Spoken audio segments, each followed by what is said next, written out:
That race for Colorado's first congressional district, 5 minutes after ballots dropped, it was stark. The tale of two watch parties here. The one on the left, longtime Democratic Congresswoman Diana DeGette, very somber, not a lot of movement. And then when you take a look at the one on the right, her primary challenger, Melat Kiros, some of those confetti was going down as early as like 7:15 tonight. And the fact is, when Kiros was up in the first round of ballots that came out, not even her most hardcore supporters would be confident enough to tell you that they thought that was going to happen, right? That was their hope. But the fact that that happened, the lead has only widened. It's very difficult to see a path for Diana to get back into this race because voter behavior in Denver is that younger, low-propensity voters vote later. Their votes are counted later. And what is almost certain to happen is Melat Kiros' lead is going to grow and grow and grow, and thus will end the 29-year career of Diana DeGette in Congress. Spencer Soischer is at the Kiros Watch Party tonight, and it has been truly a party from the start. Spencer, folks who think that they are not just winning a race, but are making history. Yeah, party's like an understatement. All these other things going on tonight at Kirkmeyer and Marks and Weiser and Bennett. Those are parties. This is a party. Mosh pits, dancing, confetti cannons from 7:03 on. Once people realized just what that meant when that early vote came in and that they weren't not only down when those older, maybe more less progressive voters that would normally swing towards DeGette came in. But once that second drop came in, they really realized, okay, this is going to happen. We are changing politics in Colorado, and they're part of a movement across the country, right? You see it in New York City with Zohran Mamdani and the Democratic Socialist candidates there that won last week. They're building on that momentum here, and I should mention that a really well-known far-left podcaster, Hassan Piker, who had endorsed the Kiros campaign and had taken credit for some of the things that happened in New York, is here tonight as well. There's been a line around this place for people wanting to take photos with him as well. They think that they're making history, changing the way that politics are done in Colorado and across the country. Yeah, in fact, in our conversation with Melat Kiros a week ago, she distanced herself from some of Hassan Piker's more extreme views around Israel. He said that Hamas is a lesser evil than Israel. She said that she didn't agree with that. But she does share a lot of his strongly anti-Israel views, like the idea that the U.S. should not be selling any arms to Israel, offensive or defensive, and that Israel's actions in Gaza are a genocide. But, Spencer, there is no doubt Hassan Piker's a force in American politics today, right? He was a force in those New York City elections in which Democratic Socialists won, and he got a lot of attention and interest coming Melat Kiros' way. Yeah, I mean, we've heard him described as like the left's or the far left's Charlie Kirk, in a sense that's his influence here.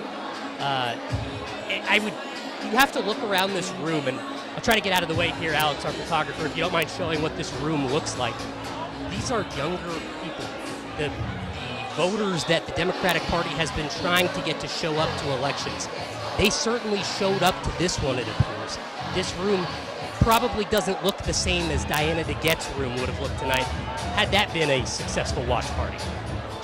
No doubt. And we understand that Melat Kiros is going to speak sometime soon. When that happens, we will let people listen in live. Spencer Soischer, thank you very much.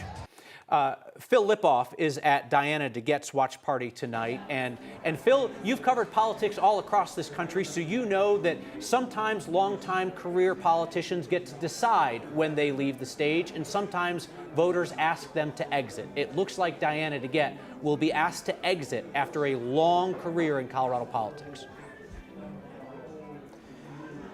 It looks that way, Kyle, but if you talk to Diana DeGette's campaign manager, which I just did a few minutes ago, he said to me he doesn't believe this race will be called tonight, and he also, right now, doesn't plan on having the candidate come here and speak.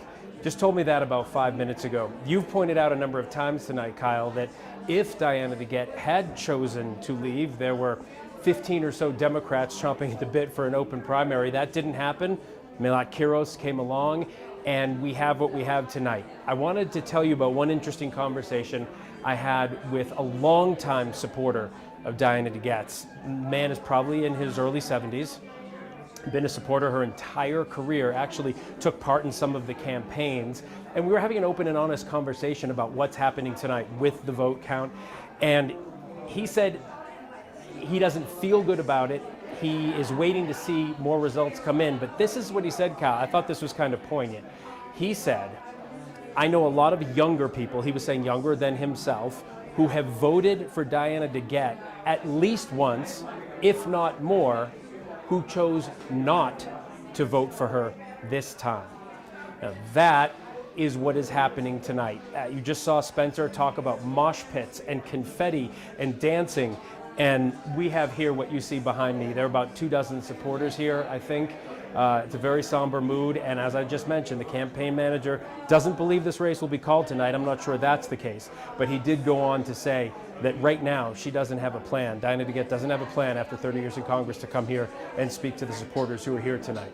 Kyle. Wow, interesting. You know, Phil, you will also hear people say who support Kiros that it's not about age. Kiros was endorsed by Senator Bernie Sanders, who's older than Diana DeGette. They'll say it's not about age. They say that it's about effectiveness. And the question is, did Diana DeGette get too comfortable in that seat? No longer visible enough because she had not had a serious challenge in decades? And did Democratic voters, like the person that you talked to, the anecdote that he was passing along, just become disenchanted with her? And Kyle, I actually asked that same supporter who has donated to her campaigns. I was a treasurer at one point. He's supported her for 30 years. I asked him that exact same thing. I said, do you think she got complacent after 29 years in Congress? And he pointed out, as you have this evening, that she's never really had a primary challenger, a serious primary challenge like this.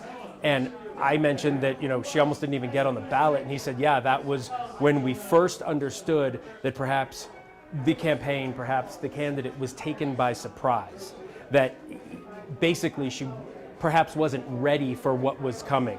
I asked him that exact same question, and again, that's what he said, with a long face, knowing how this night is progressing, waiting for the 10 o'clock ballot drop, as is the campaign manager.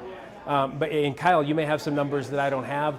They may have some internal numbers, but again, he doesn't believe this race will be called tonight, even after everything we've seen to this point.